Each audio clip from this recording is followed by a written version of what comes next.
kecil, orang tua yang jarang ada membuat seseorang cenderung mencari pasangan yang selalu ada saat mereka dewasa. Ada yang mengalami hal yang sama. Gimana sih hal itu bisa terjadi?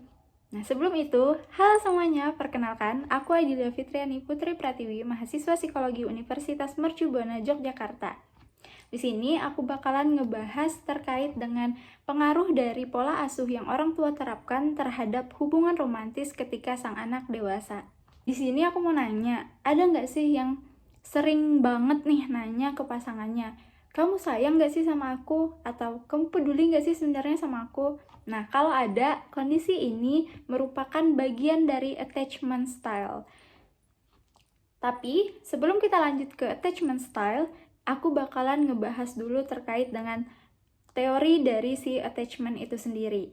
Nah, teori attachment itu pertama kali dikembangkan oleh John Bowlby pada tahun 1937. Jadi secara singkat, teori attachment itu adalah hubungan yang kuat antara dua orang.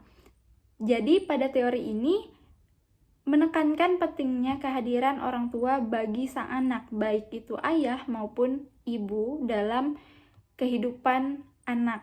Dan bagaimana sih pola asuh dari orang tua ini dapat mempengaruhi perkembangan anak di masa yang akan datang. Bahkan hubungan romantis seperti apa sih yang bakalan anak ini jalankan saat mereka dewasa.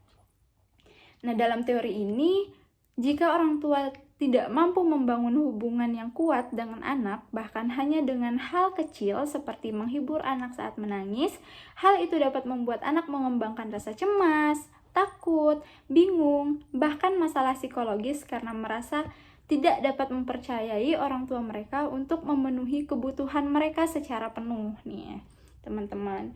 Nah, bahkan terkadang pemikiran seperti ini juga dapat membawa dampak bagi sang anak ketika mereka mencapai usia dewasa dan memiliki pasangan.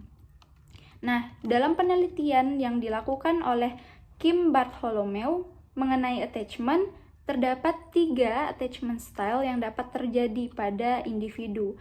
Yang pertama itu adalah fearful avoidant attachment, di mana pada attachment style ini sendiri membuat individu cenderung memiliki pandangan negatif terhadap dirinya sendiri maupun orang lain.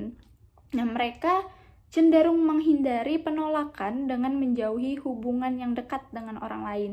Nah, contohnya nih, kayak mereka merasa ragu dalam hubungan romantis dan cenderung menjaga jarak dengan pasangan mereka.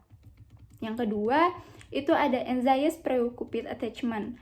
Nah, orang dengan attachment style ini cenderung memiliki pandangan negatif terhadap diri mereka sendiri.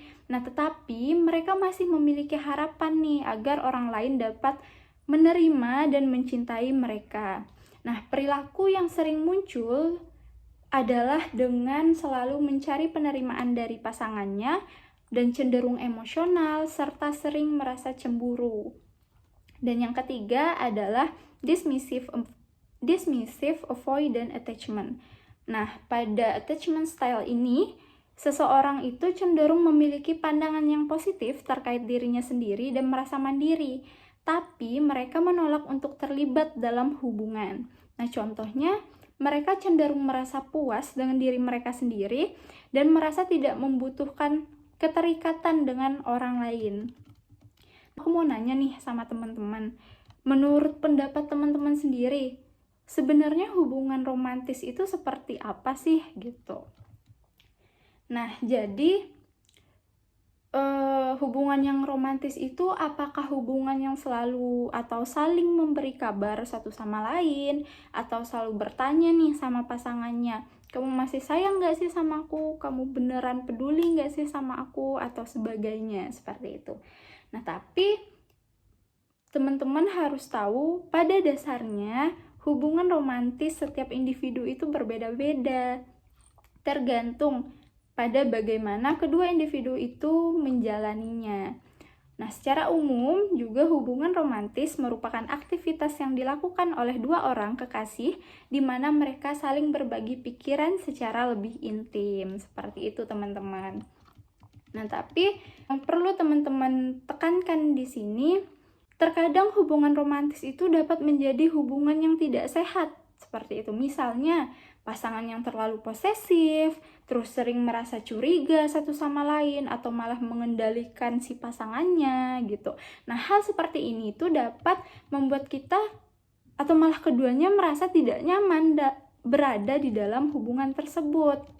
Seperti itu. Ciri-ciri dari attachment style itu merupakan hasil dari gaya pengasuhan atau pola asuh yang diterapkan oleh orang tuanya, sehingga mereka merasa cemas dan mengembangkan pola anxious attachment. Nah, tapi pada dasarnya perilaku posesif, curiga, dan mengendalikan muncul karena adanya kecemasan dan ketakutan untuk kehilangan si pasangan. Anxious attachment style dapat muncul ketika seseorang merasa kurang mendapat kasih sayang dari orang tuanya, yang akhirnya berdampak pada kesulitan menjalin hubungan di saat mereka dewasa. Seperti contohnya yang udah aku sebutin tadi, ketika dia merasa khawatir bahwa pasangan mereka tidak benar-benar sayang nih sama mereka. Jadi sehingga mereka tuh selalu nanya sama pasangannya, kamu benar-benar gak sih sayang sama aku? Jadi kayak mereka juga selalu ingin deket sama pasangannya, sehingga malah berdampak ke teman-teman mereka, malah menjauh dari mereka, seperti itu. Nah, terdapat 3 ciri-ciri nih dari anxious attachment style itu sendiri. Nah, yang pertama itu selalu membutuhkan penegasan dan kepastian. Seperti tadi, selalu nanya nih sama pasangannya, kayak kamu sayang gak sih sama aku? Aku cantik gak sih? Kamu peduli gak sih sama aku? Nah, yang kedua itu sering merasa takut dan cemburu tanpa alasan yang rasional. Misalnya kayak pasangannya nge-like foto cewek lain, kayak lalu muncul kayak rasa takut yang gak rasional, padahal cuman sekedar nge-like, seperti itu. Nah, yang selanjutnya itu selalu ingin memberikan apa yang dibutuhkan oleh pasangan gitu, kayak pengen ngasih semuanya aja gitu supaya pasangannya nggak pergi, seperti itu. Tapi yang perlu digaris bawahi juga bagi teman-teman itu sebenarnya yang mengalami attachment style ini, pengaruhnya bukan hanya atau tidak sepenuhnya dipengaruhi oleh pola asuh yang orang tua mereka terapkan. Kecemasan yang mereka alami itu juga dapat disebabkan oleh faktor lingkungan mereka yang tidak terkait sama sekali dengan pola asuh saat mereka kecil nih teman-teman. Misalnya pengalaman perselingkuhan oleh pasangan di usia dewasa. Nah, hal tersebut juga dapat berpengaruh nih sama si attachment style mereka sendiri, sehingga mereka selalu merasa curiga dan cemas gitu. Nah, si attachment style ini juga dapat berubah seiring dengan pertumbuhan dan perkembangan individu itu sendiri.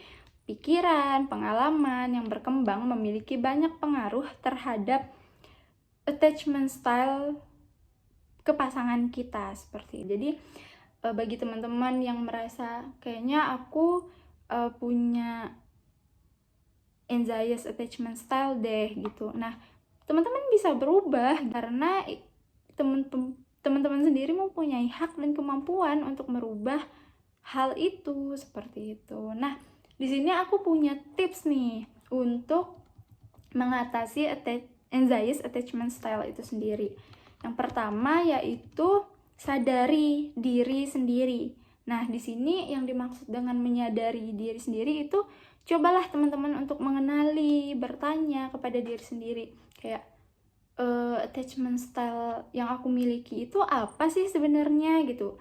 Nah, yang kedua, berkomunikasi dengan pasangan atau dengan orang-orang di sekitar kita. Setelah kita mengetahui attachment style yang kita miliki, terus kita sadar bahwa kita memiliki anxious attachment style, jangan khawatir teman-teman, karena hal itu tidak berarti kita adalah seseorang yang buruk. Ingat bahwa si attachment style ini dapat berubah gitu.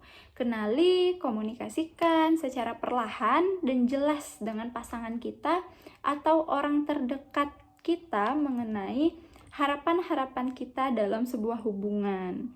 Nah, tips yang terakhir adalah konsultasikan dengan profesional. Setelah kita berhasil nih mengetahui penyebab, terus efek dari si attachment style kita, serta dapat mengkomunikasikannya kepada orang lain, tidak ada salahnya teman-teman untuk memulai mencari bantuan profesional terkait dengan hal ini begitu. Misalnya kepada psikolog gitu. Agar kita juga dapat memulai perbaikan dan menjadi pribadi yang lebih baik gitu. Itu tadi beberapa hal yang bisa aku sampaikan kepada teman-teman semua terkait dengan attachment style. Semoga informasi yang aku sampaikan dapat menambah wawasan dan dapat membantu kita sendiri dalam memahami diri kita masing-masing serta dapat memperbaiki kehidupan kita. Nah, aku juga mohon maaf nih apabila terdapat kesalahan kata atau kekurangan lainnya. Oke, terima kasih teman-teman. Bye-bye.